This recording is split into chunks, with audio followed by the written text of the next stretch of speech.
Okay, so from the driver's perspective, this is the view here. You can, there's my phone in the reflection there, but you can see the rearview mirror.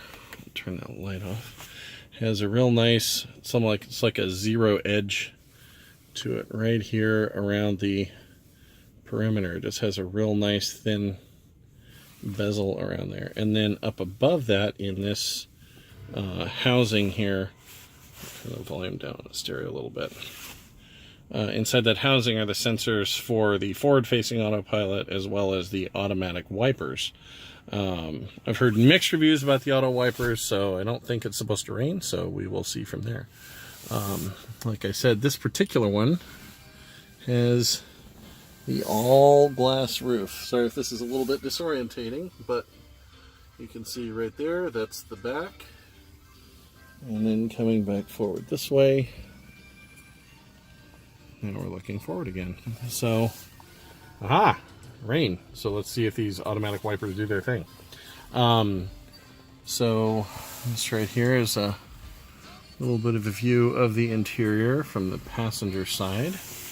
There's actually a little button, I think this one right here, that has a little powered thingy here that opens up the glove box, and it looks like they've got one more little key fob in there for this one. So, and, oh, it's just a manual close. Just a very clean, smooth dash. It's not quite as sparse as the Model 3. Some people really like the Model 3 because it's really minimalist. I just personally kind of don't care for it too much. It's basically just one continuous air conditioning vent all the way across. And then rather than in the S, which is what you see here, this big center console display, it's like it's raised up. It's almost like a standalone, like a TV monitor or computer monitor that's there. It feels very sturdy. I rode in a friend's Model 3, so it doesn't feel like it's going to fall off or anything like that, but it's just it's a little strange that it's stood out from the dash like it is. So, looking in here, as we look at the gauge cluster, this is your view like right through the steering wheel. And you can change some different functions. So temperature, fan speed, display brightness, recent calls, you can change those. This is an interesting feature. You can see how much energy that you've been using in the battery. So you see a few of these hard spikes right here. Right after I picked it up, I kind of gave it the beans, and so to speak, as James May would say. And yeah, really hammered on it a little bit. But and even though this is not the performance model, just the quote-unquote normal 100 kilowatt dual motor, the all-wheel drive version, it just absolutely slams you back in the seat when you floor it. So it's been a while since I drove a ludicrous mode one, but if I had never driven one, I wouldn't know the difference. Really hard acceleration. So almost enough to be kind of disorienting a little bit. It almost kind of makes you a little bit dizzy just because your body is not expecting it to happen that quickly. So you can also see, it'll focus, probably won't. So the car knows that it's dark and the headlights are on. We're sitting here in a parking lot, so right here at the beach here in Santa Barbara. So it doesn't see anything really going on around it, but it just knows that the headlights are on. It can also tell my seat belt is off, so I will go ahead and put that on. And it's kind of neat. Whenever you are ready to drive, you just walk up, sit down in the car, and press the brake pedal, and the car just sort of wakes up like this, and it's ready to go. And then when you go to put it in gear, you just click drive, and it's ready to move.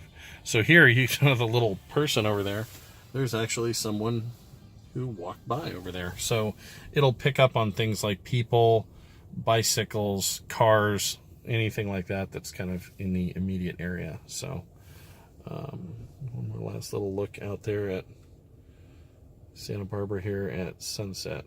Sorry, it's not really focusing terribly well because of the rain on the windshield, but just a beautiful afternoon to have this amazing car. So a couple other things also. I brought a kind of a standard airline carry-on bag size piece of luggage, just to see, you know, there we go. Let me show my face just a little bit better.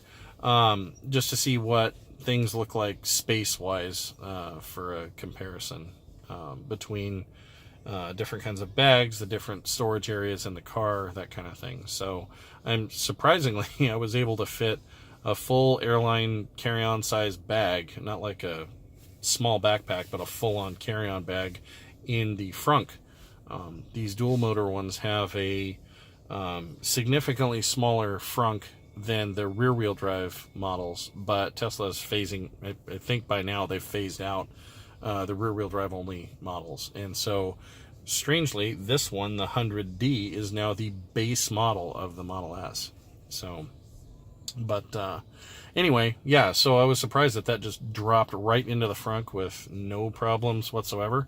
I had to move the charging cables out of the way, but once I just put them in there in a slightly different order, they dropped in there and the frunk closed right up. So I'll do a couple more little shots of in the back, and then just for fun at some point, because I'm going to be driving this most of the night, I'm going to fold the rear seats flat. I have heard of people doing using these things for camping, for long trips, things like that. And back in the back, I'm not sure how well you can see back there, it's fairly dark and it's a black interior, but you're supposed to be able to fit I think a twin size mattress in this thing with the seats folded flat, which is a little crazy. But so at some point, if I decide to take a nap inside that bag, I put a blanket and a pillow, so I might stop for a snooze at some point. So the other thing Tesla did, which is really super cool, is this is set up for free supercharging right now. So go do some driving and get to a supercharger, and all you need to do is plug it in and be good to go. So, all right, well, I will talk to you soon.